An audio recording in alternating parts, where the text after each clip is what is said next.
It's obviously live on Twitter here on as a Twitter space. We're live on YouTube. We have an exciting show ahead. We're going to be discussing the Bitcoin halving, a bit of a reflection, what happened on Friday evening, Friday morning, Saturday morning here in Singapore, depending on what time zone you were in. The halving made the 420. Obviously, all the meme gods love that.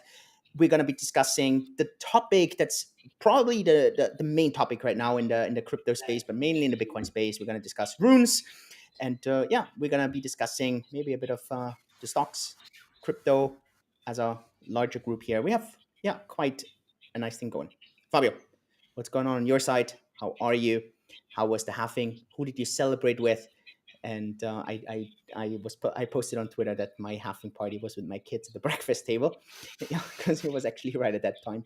So yeah, how are you? What's going on? Yeah, all good from my side. It's a very special day for me today because today is I'm exactly 420 months and 69 days old today. Really, Um, you're joking? No way. no, no, really. It's funny because a few years ago I was looking up when that would be, and then I saw this is going to be April 24th of this year, and then I scheduled this tweet. I don't know when it was, but a few years ago, and the tweet went out today. So that was my reminder that I'm actually 420 months and 69 days old. The memes. Yeah, the halving. So initially, I actually bought a ticket to a halving party in Amsterdam, but you know how it is. I have a pregnant wife and a small kid at home, so I didn't know you announced that public yet. I didn't know you had announced second pregnancy. Congrats. I well, mean, I thank had you. known about it for quite a while now, but yeah, I nice did to it hear it on public. on Instagram and on Okay, Facebook, so and okay, it's not a secret. So okay. I basically we spent the evening just having nice dinner, and I was staying up a bit later than usual. It was slightly after 12 p.m. and I was watching a live stream and like the meme in front of the computer, like the blocks ticking down and then yay and yeah, that's that was my halving. Yeah. Cool. Okay.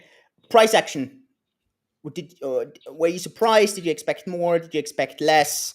What if maybe to look at a bit of the numbers? Bitcoin is a bit above 66,000. I think we were between 64, 65 around the halving, so maybe a slight uptrend over the past days.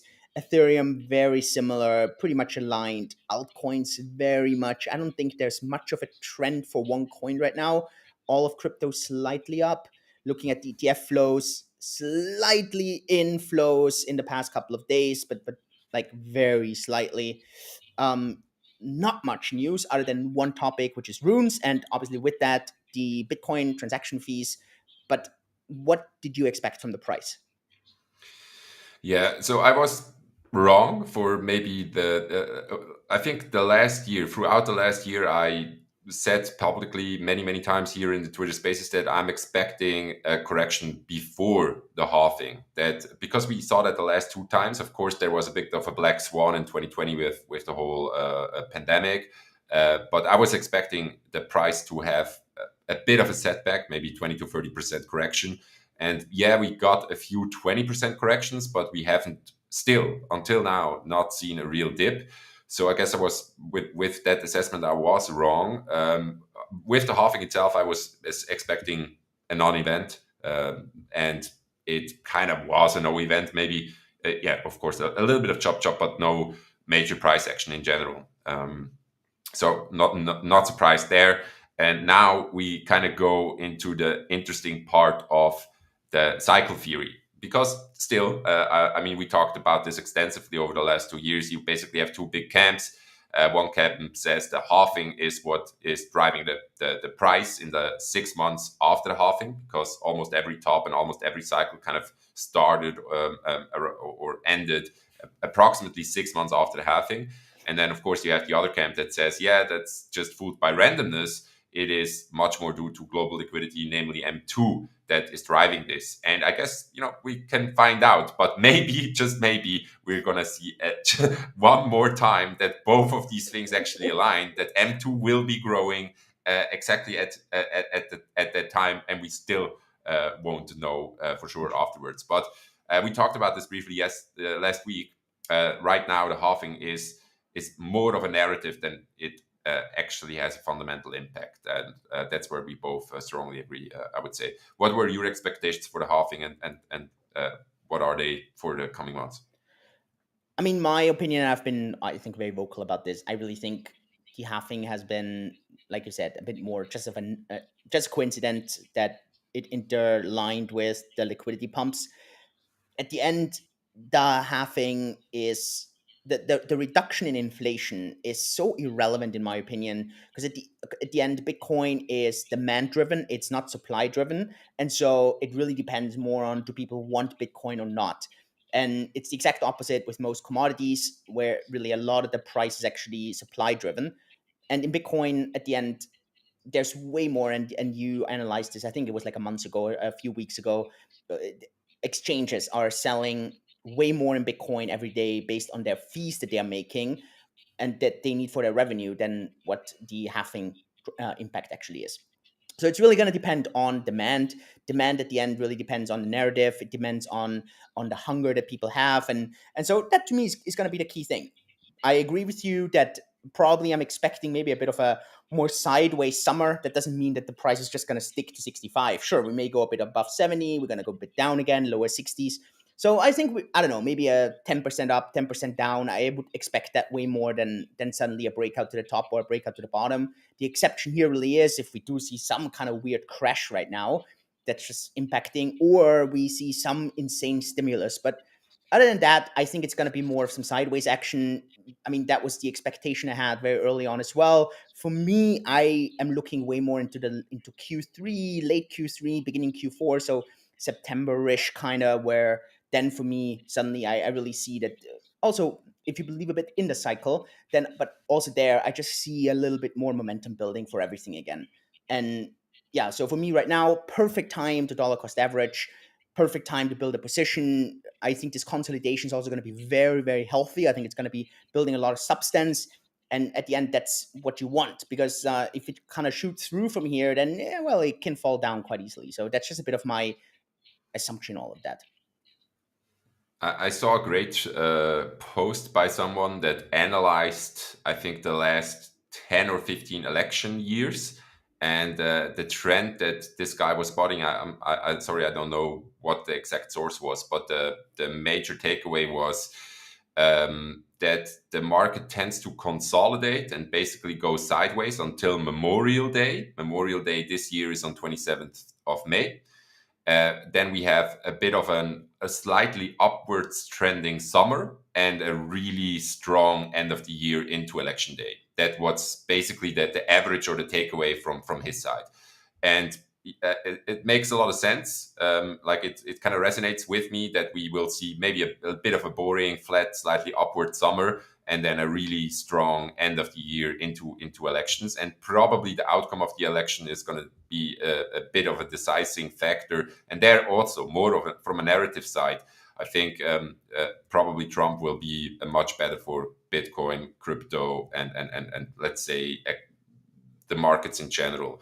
But both of them are going to spend a lot of money. You know, one guy with tax cuts and the other guys with stimulus. So yeah, maybe that's a bit of the outlook from my side. Yep. Can you share a bit about the key? Maybe let me share one narrative first, the Ethereum narrative, and then no, why don't you do runes first? I think it's the trending narrative. Maybe walk us a bit through what you see there, and yeah, then I think that would be quite interesting a bit, and then yeah. So I'm going to keep it very high level, not too technical, and just try to give a bit of a history. So I guess my take on it is a lot of things in Bitcoin kind of seem to come full circle. So I'll make a few examples. We saw, for example, the first NFT was actually on Bitcoin, PayPay. The first stablecoin, USDT, started on Omni on Bitcoin. The first, let's say, DeFi-ish applications also tried to kind of find their way on Bitcoin. Then they all went to other places, to Solana, to Ethereum, and so on. But now the trend that I see, or many people see, is that things kind of tend to consolidate back to Bitcoin again. Now, there already was a big try last year to kind of bring these things back with ordinals and with BRC20. And the main issue with ordinals and BRC20 is that they are not economical. They clog up the chain like crazy. They take a lot of block space. They're super slow. They're super clunky. If you ever have interacted with, let's say, a BRC20 token, or I don't know, Unisat with those wallets, um, you have major issues when it comes to user experience. We're living in the 21st century. Everything needs to happen instantaneously. Nobody wants to wait for 10-minute block times. People want to send 2 transactions after each other. And that's just not possible right now on the Bitcoin side. And for everybody that has tried anything in the ordinal space or in the BRC20 world, you will instantly know what I'm talking about. It's just complex, slow, clunky. It doesn't feel nice, especially if you're used to a much greater user experience like trading on Uniswap. Instant click to trade, instant feedback, lower block times, and so on. So now we come into runes. Casey Rathermore, it was also the guy that kind of hit off ordinals. He's not really the guy that is connected to BRC20. He also doesn't really like BRC20, and he thinks runes as a token standard, let's call it the token standard, is gonna replace BRC20 because it takes away a lot of the inefficiencies that BRC20 had. Runes got introduced with block 840,000 with the halving. They basically went live, and the initial hype around it was crazy. But there, it is one key point to understand. The major hype was basically you have every 4 months you can reserve a name, and that's once in a blockchain's lifetime thing. These names are unique. So there was a major rush from people that want to build in the Runes ecosystem to reserve their names. So it started with the block 840,000 last week, and every 4 months there will be another reservation scheme. So the initial hype and the high block subsidies that the miners were basically able to get in was mainly due to that naming scheme. Because if you really look on what is happening on the Rune side, who is using that, there isn't a lot of decent activity. It's very messy, it's very chaotic, it has a lot of issues. And let me make one comparison here. And I'm going to compare this to the ERC20 world. So, and it's a metaphor, but it will help everybody to understand what this might be. So in 2015, we saw the introduction of ERC20 as a token standard on the EVM side. From 2015 onwards, we basically saw an insane sprung of new tokens, all kinds of new tokens, all kinds of new tokens were basically coming into fruition, namely the ICO Crave in 2017 and so on. So with all these tokens, you kind of need the infrastructure, the networks that you can trade these tokens with each other. And all good on your side, Julian? No, my camera had a complete disconnect. I don't know why, so I had to switch cameras. I don't know what the heck is happening. Okay. Sorry. Yeah, Julian's camera broke up, but he's back. So yeah, we started with the token standard in 2015. It took like 4 years for the infrastructure to be built, to have taxes in place, and then it took another year for DeFi summer to hit, for really like the whole hype and things kind of aligning together. The infrastructure was built out, the tokens were there, the interest was there, and this led to DeFi summer 2020.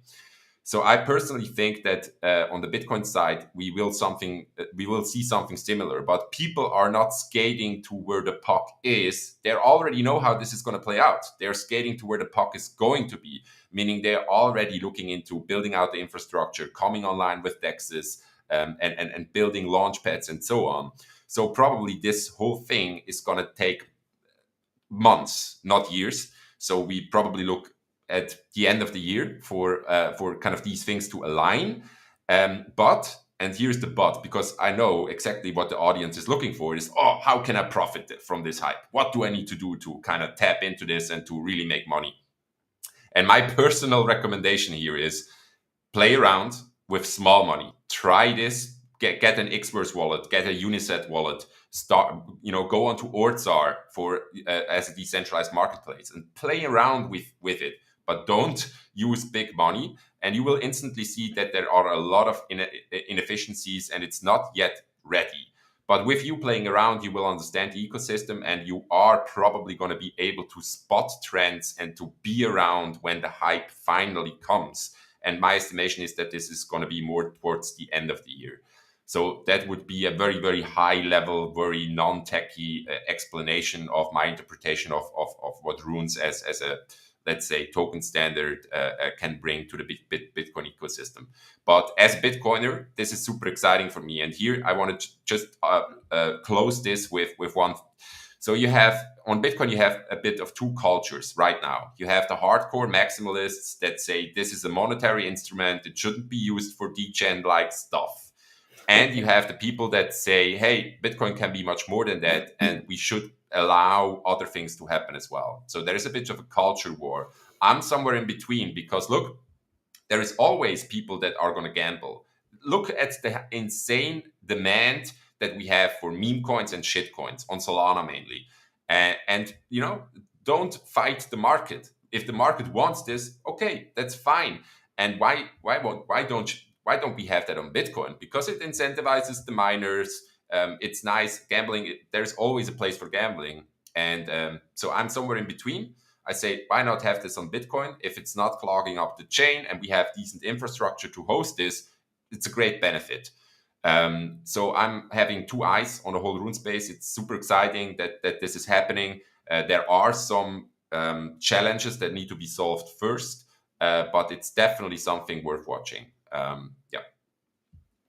How do you see the entire debate around the fees and the clogging and all this? Like, how do you see that? I mean, also, I mean, we've had what over $100 in fees. Yeah, I think it's good. Look, even it doesn't matter if it's your personal life, my personal life, or if it's a business decision. If you feel the necessity, if things really kind of um, if things hurt, if things are terrible, innovation has a much easier way. Out of necessity, the biggest innovations that we saw that humanity ever built came out of necessity because they were necessary, because we felt the pain.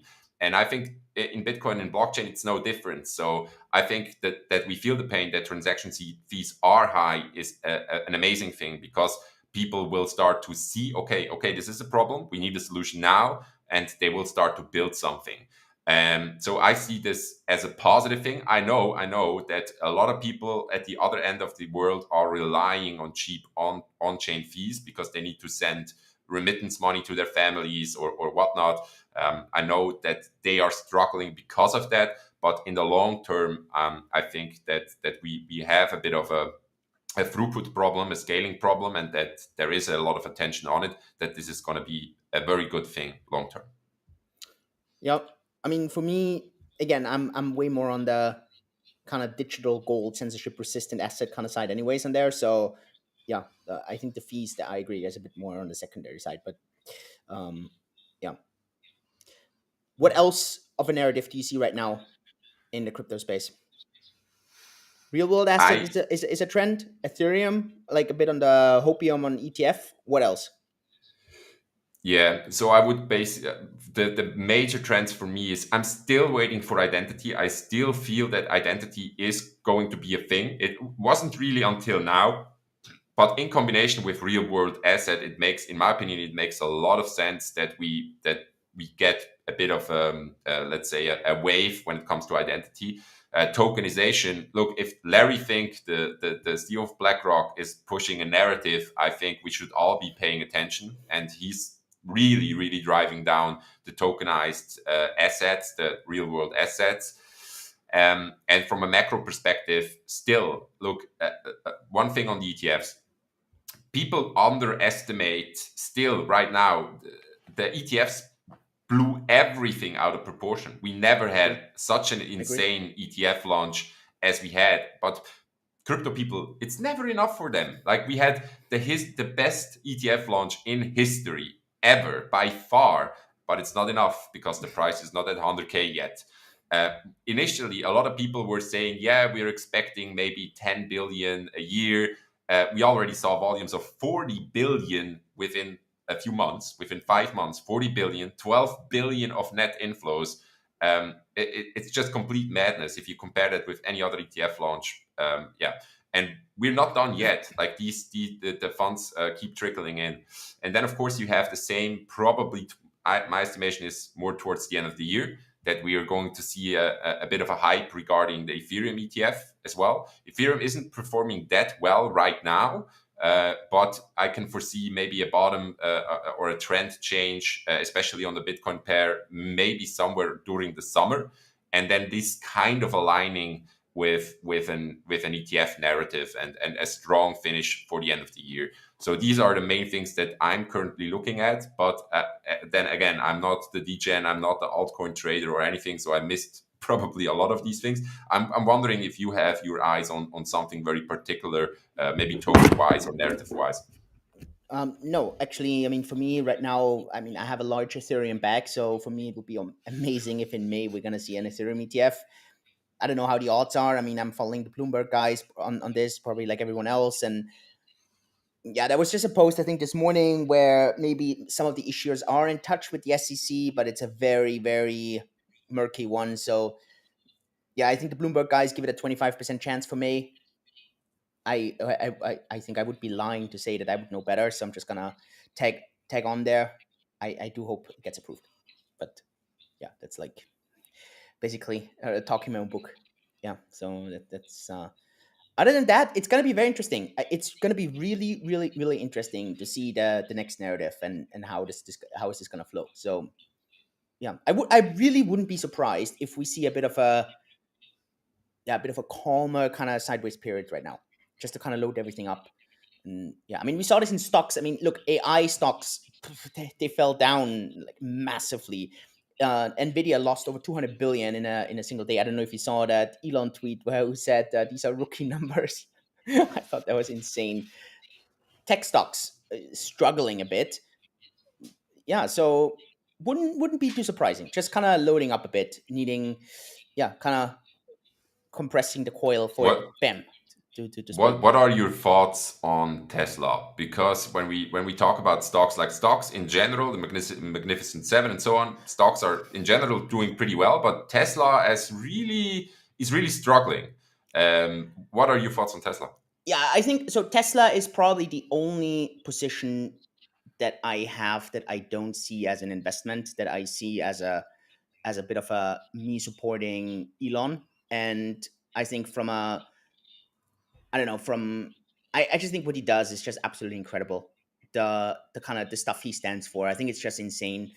I don't know, he picks fights with everyone who doesn't align with the right mission. I saw this in Brazil, obviously Australia right now. I don't know. He doesn't back down, and he has no issue kind of going against prime ministers. He doesn't care about the lawsuits, and he doesn't care about who is up against him. He just stands for what's right. And I don't know. For me, like even during this time when I didn't use Twitter at all, I didn't cancel my subscription there. On Tesla, to me, it's the same thing. I look. I don't know. I drive a Tesla. I really support it. I wouldn't sell my shares just because to me this is me, I don't know, trying to support him. That's it, really. And I, I don't know, like I reflected so many times where I thought I should have sold just from a financial decision. I don't know, I think I've invested in Tesla for the last a long time ago. Tesla and Berkshire are the two stocks, maybe Apple, I'm not sure. Apple, Tesla, Berkshire, I think those three stocks are the stocks that I've held the longest. Probably it's Berkshire, maybe as the longest, but those three.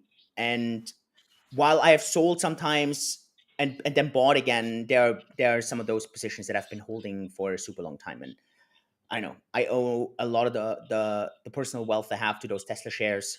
And yeah, and then there I'm just loyal. I don't see this as a I don't see this as an investment anymore. To me, this is like actually what and I'm honest about it, right? So I don't like, to me, this is not an investment decision. To me, that's a decision where Elon does things and says things that sometimes I wish I would have, I don't know, the energy for, or actually just to do that, right? He speaks out on topics and issues that completely speak out of my heart, and I feel, man, I'm so glad he does. So yeah, that, I don't know, that's just, and sure, sometimes I should do it myself, but then I'm like, oh man, I am fighting enough battles. I don't want to fight another battle. And for some weird reason, he just doesn't care about picking more battles, and I just want to support that. And that's, so it's not a real investment decision. I'm not judging it from an investment side. How do you see it? Yeah, the value investor or everything I learned about investing is kind of it killed me because I held Tesla for a very long period of time. I don't know when I bought it the first time, but I know when I sold it in January of 2020, I think, or 2021. So when they first went parabolic, I sold and I never found my way back in ever since. I had a few buy orders at 100, and it just didn't hit. Like it's so I'm very unlucky with my Tesla positions. But what kind of speaks to me is if you value this thing as a car company, which mainly it is. I know Elon says it's more of an AI company, it's more of Yeah, I a saw software company. that. I know Yeah. that he says that, but if you value it as a car company, it should be worth $30. It should be worth $30. As a car company, even at $30, you can make the argument that it's still overvalued. Um, so I'm giving him the benefit of the doubt that this really is going to evolve into self-driving and AI and robots and all of the things that he's really good with these narratives. And I want to believe in him and I want to invest. But it's still, for my taste, maybe that's a personal bias that I have, or so it's still a bit overpriced. But I'm looking to find an entry at Tesla. I'm looking to find it at around $100. So if we're going to see $100, I'm definitely going to start dollar cost averaging in hard. But yeah, that's a bit of my taste take on Tesla. Yeah. Yeah. Yeah. Um, cool. Any other points, topics? On Bake, we launched. I think it's just ready right now in for beta users. I'm not 100% sure on the partial selling of bundles. I can't remember. YC announced it today internally, so I can't remember if it was available only to a small group or to everyone already. Let me quickly look into the log. Um, okay, I'm not sure right now. Ferhat, maybe you know, and you can I drop in think the it's chat. live. It's live for everyone. Yeah. Okay, Bake okay, updates. cool. User can now partially sell their bundles Okay. besides Yeah, I selling it wasn't sure if entirely. this is just for beta users or for everyone, but that's really cool. Okay, then it's good. If for everyone, then check it out. That's really that's a feature that was asked by many people, that you don't have to exit a full bundle, that you can just exit part of it. So yeah, team did that. Obviously, you're gonna see a lot of cool things there in the second quarter. A question that many people always want is maybe some self rebalancing, maybe some customization.